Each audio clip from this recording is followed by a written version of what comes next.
Hi, ich bin Hannes Becker, ich bin Landschafts- und Outdoor-Fotograf.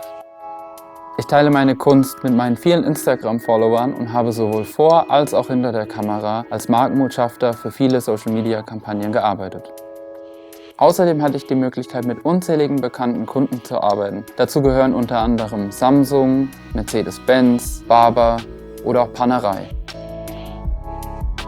Mein Fokus liegt vor allem auf dem Erzählen von Abenteuern und dem Einfangen von einzigartigen Naturspektakeln aus einer neuen und modernen Perspektive. Indem ich meine Kunst ausübe und sie online mit anderen teile, möchte ich letztendlich Menschen erreichen und sie auf die Schönheit der Natur aufmerksam machen. Meine Fotos sollen ein Bewusstsein für das Vergängliche, aber auch eine Verbundenheit zu unserer Umwelt erschaffen. Dafür muss man nicht um die Welt reisen, denn auch unsere unmittelbare Umgebung hat seine eigenen Geschichten zu erzählen. Man muss sie nur finden. In diesem Domestika-Kurs wirst du lernen, aussagekräftige Fotos zu machen. Als Abschlussprojekt wirst du eine Fotoserie mit einem narrativen Thema für dein Portfolio oder auch Social Media erstellen.